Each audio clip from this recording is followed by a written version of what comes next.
Hello, everyone. Thank you for joining us for this Tea and Chat. I'm Sharis. This is my sister wife, Vanessa. Hi. What are we drinking tonight?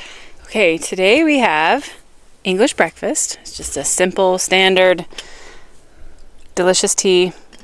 And simple, but I like it. Yeah. It's just kind of a good all-around tea. It's a black tea. And I wish I had more flowery words to describe it, but I do not. Yeah, it's just pleasant and simple, and sometimes that's all you want. Yep.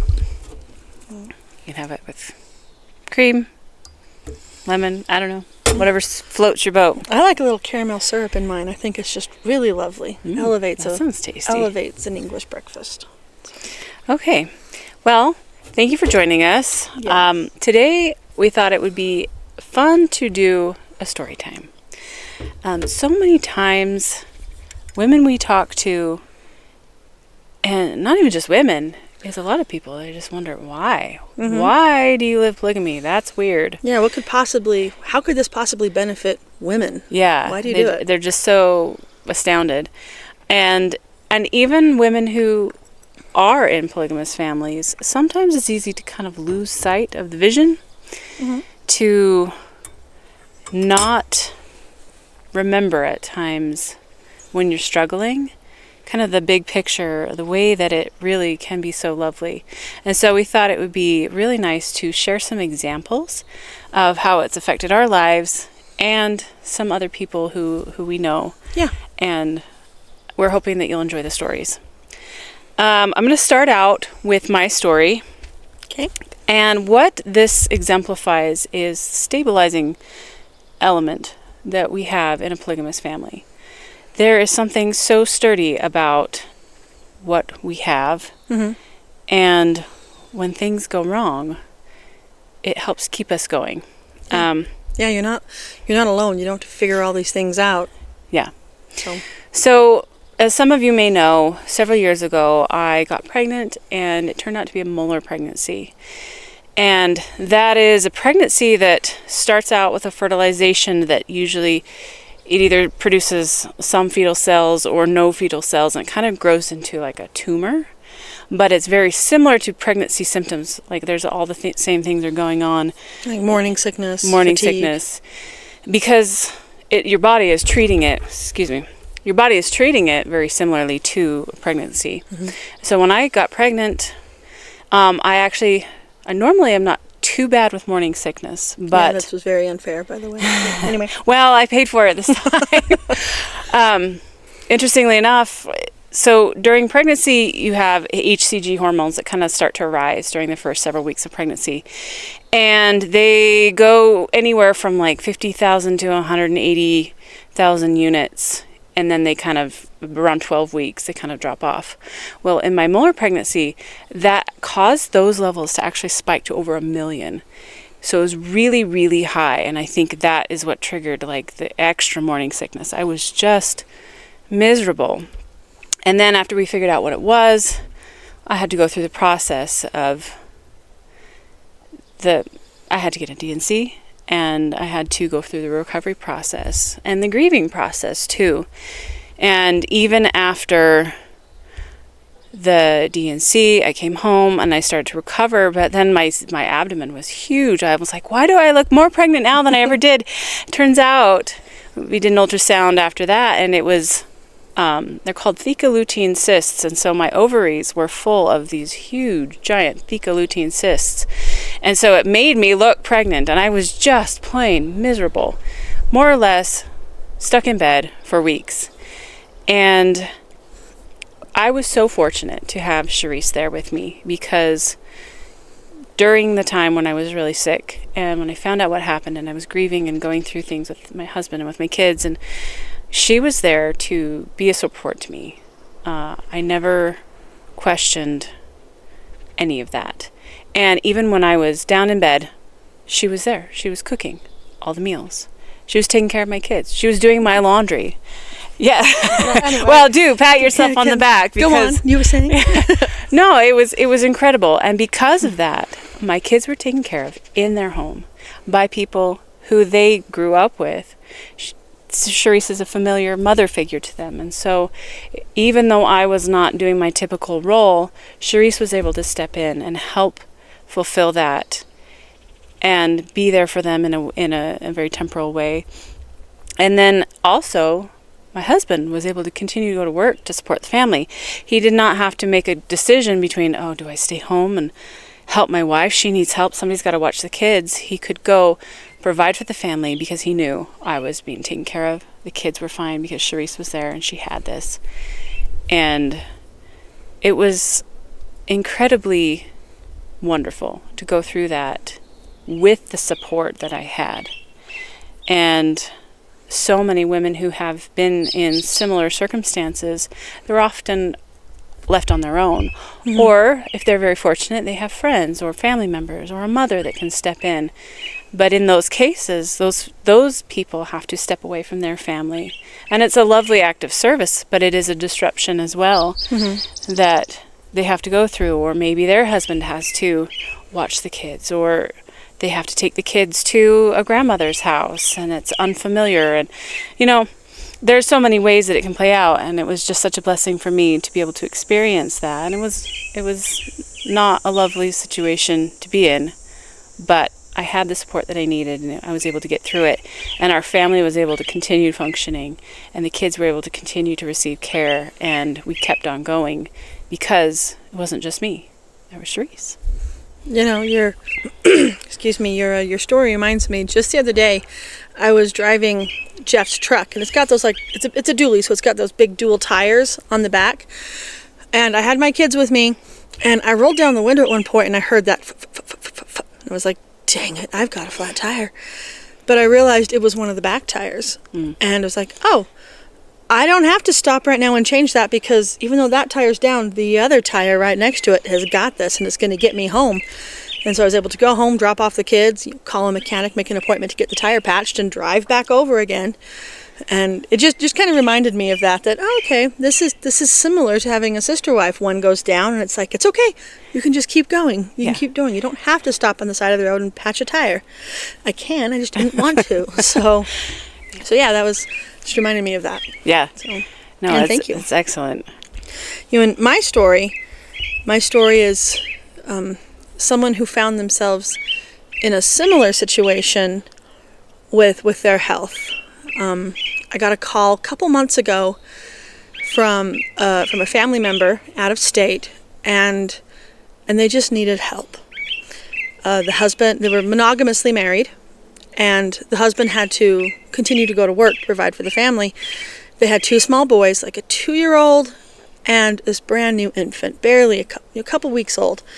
And the mom is chronically sick, and she had appointments and treatments coming up that she could not drive herself to. She was so sick she could not take care of her boys, couldn't cook for herself, and they just needed help, and they had exhausted all family that was close to them. And so they called me and asked if there was any way I could come stay with them for a while to help get through this period of time where she had all these treatments. And I was able to go. I was able to leave my home for 2 weeks? I think it was about 2 weeks. Yeah, about 2 weeks. I could step out of my home and go help somebody else who desperately needed it. And I knew that everything at home was going to be fine. That Jeff didn't have to take time off work to watch my kids. That the house was going to be cared for. The meals were going to be made. And it allowed me to be much more flexible and to be there in another act of service for somebody else. Right. And my home was fine. My kids were fine.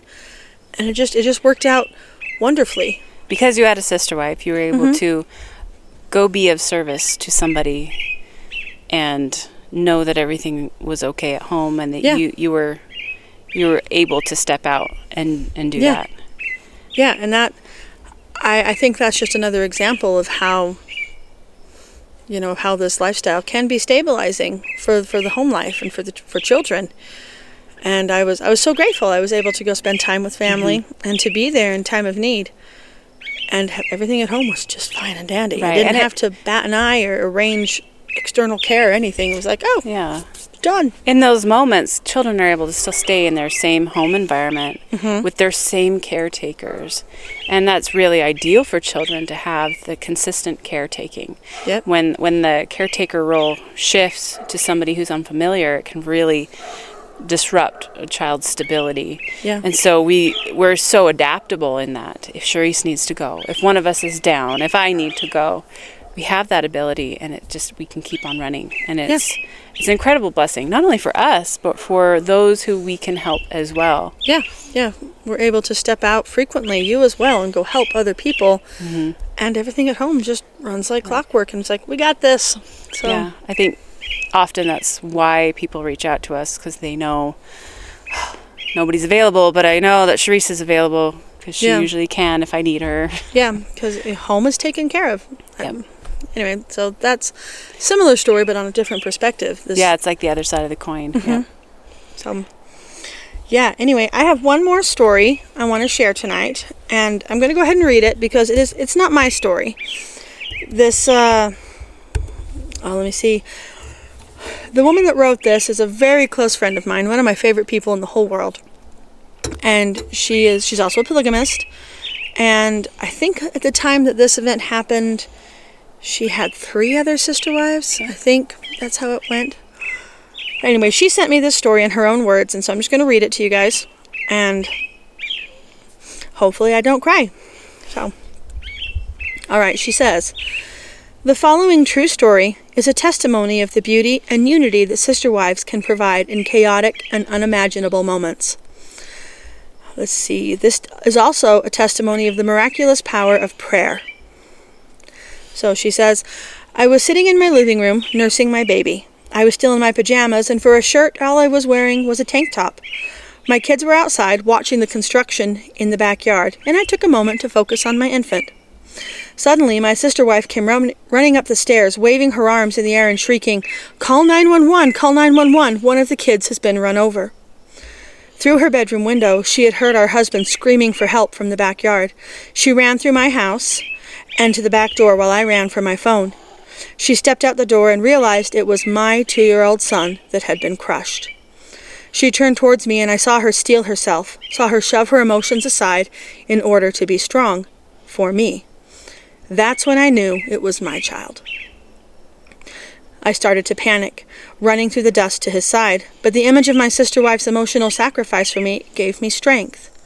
Unbeknownst to me at the time, my other sister wives began to gather our other children for prayers.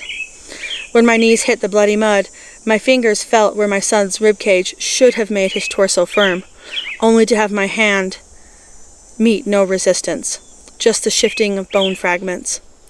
One of my sister wives took a moment and sent out a community text message, also asking for prayers. While the first ran in and got me a shirt. She literally dressed me while I tried to hold my son still and comfort him. The EMTs arrived, and my sister wife's hand remained a calming touch on my shoulder until they needed more space. Then she stood with our husband, giving strength where she could. All this time, my other sister wives kept and comforted the rest of the children in the house. Just as the EMTs were helping me carry my son to the ambulance, one of my other sister wives came out and began walking beside us. She loved my son as her own and wanted to touch him, hoping it wasn't the last time. It was then she realized that I was shoeless. She hurried ahead of us, and in one fluid movement, she shed her shoes and stepped aside so I could step into them, hardly missing a beat. I rode in the ambulance with my son until it rendezvoused with the helicopter. I then went back home so I could quickly pack and prepare to spend as much time in the hospital as was necessary. I was emotional and exhausted. When I walked into my house, I was met with hugs, tears, and an already packed bag that my sister wives had prepared for me. Less than 10 minutes after I walked in the door, I walked out again and was on my way to the hospital. I knew my sister wives would care for all my children's mental, physical, and emotional needs in my absence. I know the prayers of my children and the prayers of the community were influential in the heavens. They and the unity among my sister wives is why I had the privilege of bringing my son home from the hospital in a car seat rather than a casket. The EMTs, doctors, and nurses all agreed that my son should have been dead before the ambulance got to him, and that his complete recovery was a miracle. Wow. Yeah. So not only is that just a miraculous story of healing and the power of prayer, but the way her sister wives were able to be there and step in for her and for their husband and for the children in every way possible while she focused on her son in that moment of crisis is just beautiful. Yeah, it is. Just thinking of, just literally taking her shoes off. Yeah.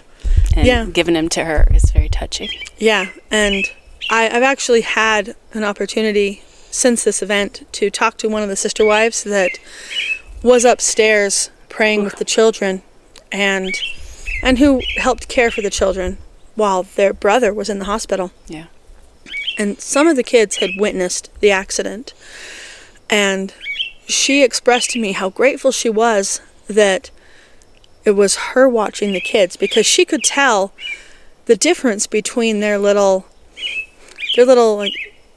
common areas that they misbehaved in each day versus their traumatic response and acting out because they didn't know what to do with these feelings. And she could tell the difference between this is common, this happens every day, versus, okay, you need help. You need help processing what's going on, what you're thinking and feeling. And that's something that no other caregiver could have done for those kids, could have known the little personality quirks of every single one of those children. And I think that's just beautiful. Yeah, it really is. It's a very touching story. I'm grateful she was willing to share it, and thank you for reading it for us. Yeah, and you're welcome. It is a beautiful story, and I'm so happy he made a complete recovery. Me too. Very miraculous. That could have been a very, very different story, but he's okay. Yeah. Well, thank you for joining us for these stories. I hope that they were able to touch you in some way and help paint a picture of why we choose this, why we as women choose this on purpose. Yeah. It's something so beautiful, and it gives to us something more. Yeah. And it's a desirable, lovely thing when done right. So, that's anyway. True. Yeah, once again, thank you. I hope that anybody who has any questions or comments, feel free to leave them in the comments below, and join us next time. Yes, thank you.